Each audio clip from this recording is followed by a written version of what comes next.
Fine. Go and get your picture took. Place your palms by your chest now for me. Here we go.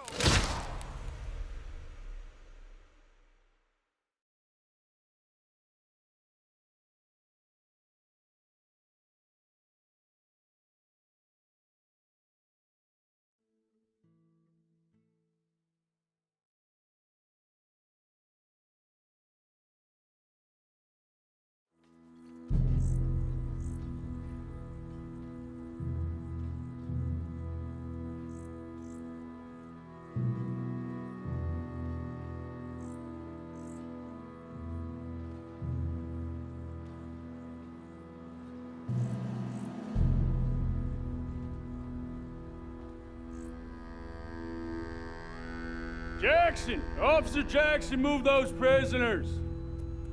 Officer Benton! Kitchens aid staff!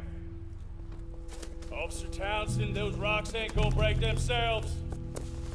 What are you standing there for? Get moving! What are you looking at? Go on, get moving! You with the hammer? And you'll do.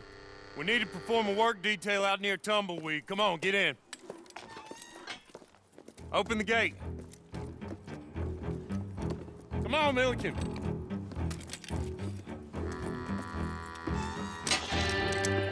Yeah!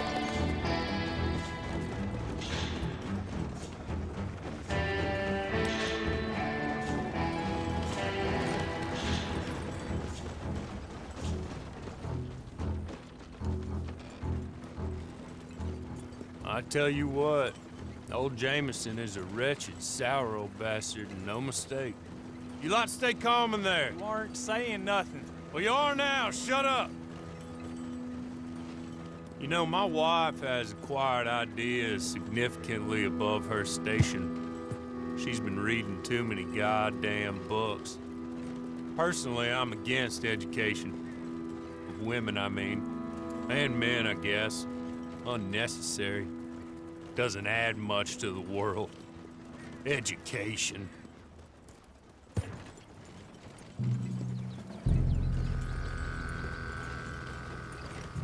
Good day, gentlemen. Oh.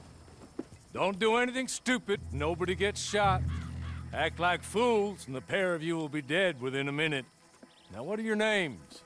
Jenkins and Milliken. Well, Mr. Jenkins and Mr. Milliken, throw your guns to the ground and get on down here. That's it. Very glad to meet you. It's not worth being rash. You boys get paid a salary. You get that salary whether these people escape or not. Your wives presumably want you alive. Let them out. Now, please. Okay. You all run away. Aside from you. Try to stay out of trouble. This is a stroke of good fortune for all of you. Use it. Now, Mr. Jenkins and Mr. Milliken, be so kind as to quickly run away before somebody gets shot entirely unnecessarily. Go on, don't look back.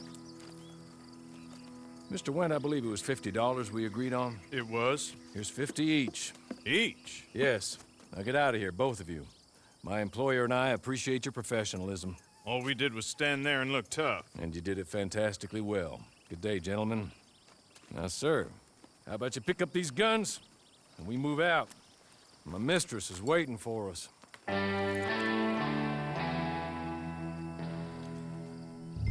Come along. And you better get on this horse.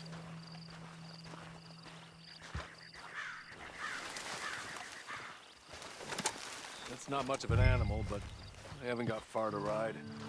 Yeah, I waited on them moving you some weeks. I can wait a while longer. Ready? Wonderful. I hope you'll forgive the secrecy. My employer particularly values discretion. My name is Mr. Horley, by the way. 6 months at Sisika Penitentiary, awaiting a hanging for a murder you did not commit. Must have felt a whole lot longer, my friend. You still seem strong, though. I mean, doesn't look like breaking all those rocks has left you entirely broken, in body or in spirit. I hope I am right about that. Rounding you folks up, and those sham trials, they were a disgrace. Made a mockery of the rule of law. I still can't quite believe they got away with it. There's others convicted when you were. Came out breathing fire. Maybe you're like that too. Guess we'll see. Or maybe you just want to put it all behind you, forget you were in there at all. That would be fine, of course, but you will listen to my mistress first. She spent a good sum getting you folks out. You owe her an audience, at least. She's just up here. There's the camp. Get your horse.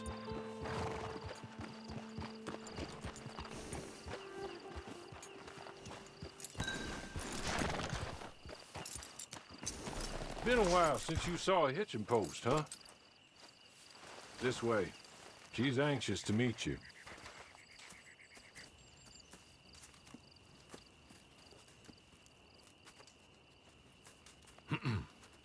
Madam, we're back. Hello. Jessica Leclerc, how do you do?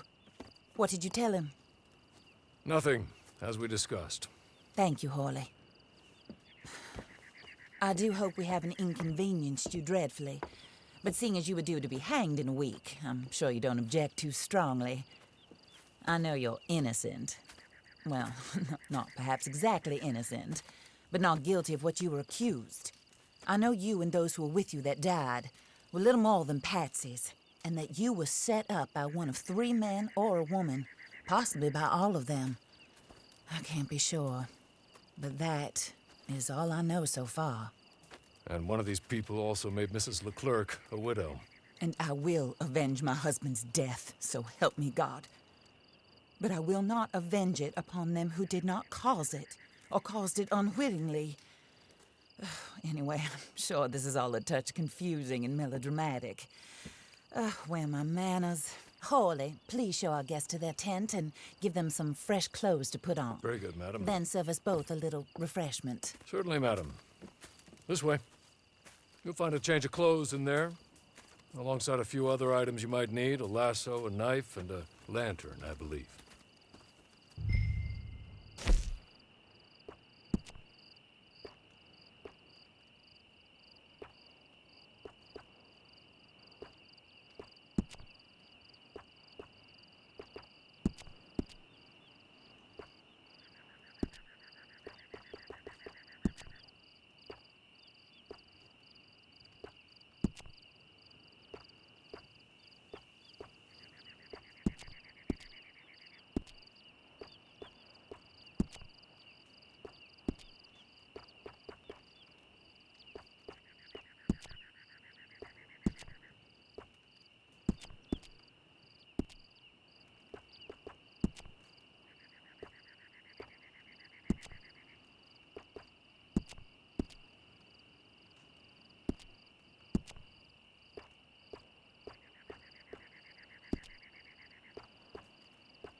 That looks more comfortable.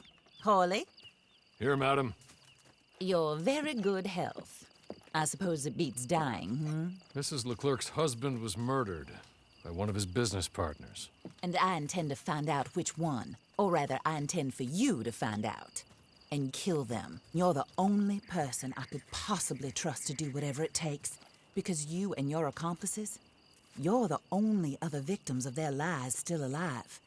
You see, you walked into the town at approximately the same time my husband was shot in the back, but by another gun, firing different bullets to those you possessed when you were arrested. These bullets, this was their mistake. You were rounded up and sentenced to death, all because you came to town and didn't talk too much and seemed like you were nasty. Anyway, here they are, the people who run Blackwater. Mr. Jeremiah Shaw, banker, real estate speculator, and crook. Mr. Amos Lansing, ranch owner, speculator, and crook. Mrs. Grace Lansing, his wife, society patroness, lover of the arts, crook, and my former best friend. Teddy Brown, her disgraced brother, outlaw, wanted man, and still in contact with them. All I ask of you is your help in finding out quite what happened. Mrs. Leclerc would like to help you get back on your feet. Get back to work. Whatever your work may be, I don't judge. You want to rob? Rob. You want to save innocent folk? Do that as well. But you need me just as much as I need you. I think we all understand each other.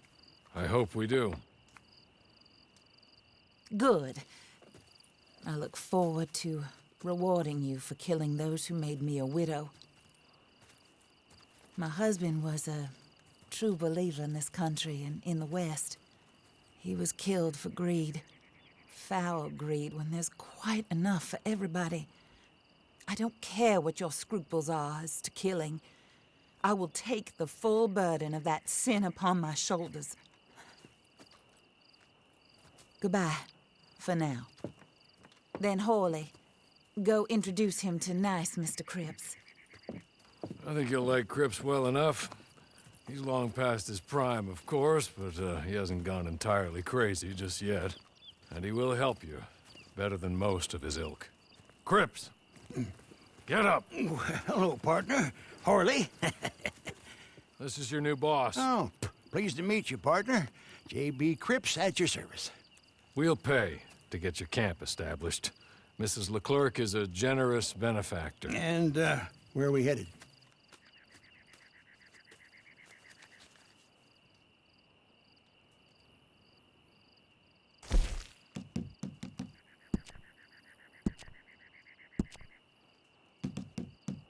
Oh, sir. While Cripps is establishing your camp, perhaps you can go to the station and see the clerk, then head to see Clay Davies. He's a horse thief, and not a terribly nice one. Then meet Cripps back at your camp. See you shortly, boss. Good luck.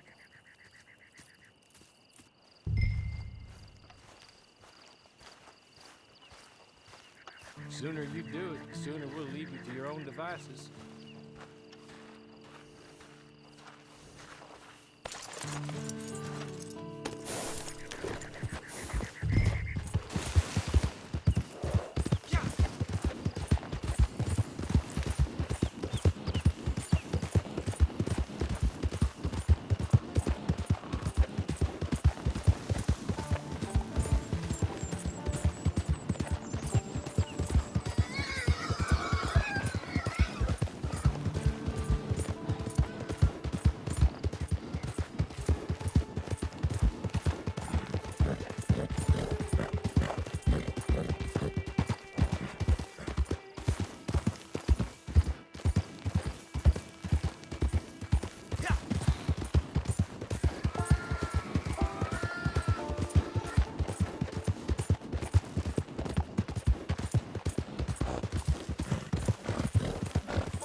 Hello. You must be Harley's friend. He's one of us. He said you also were a discouraged man. I'm very discouraged. Disappointed Alden, that's me. Anyway, it's a pleasure to make your acquaintance. I find your reticence charming. Real charming. By the way, I heard you might want to earn a little money. Well, some gentlemen have been robbing our stages, and they are not part of the club, if you catch my meaning. If you can make them go away, I'm sure they will have something of interest to you. They're up near Gap Tooth Ridge. See what you can do, okay? Here, by the way, a catalog. The latest issue. Just came into this armpit from a land more civilized. And if all works out, well, my colleagues and I move around these stations as needed. And all of us are very discouraged.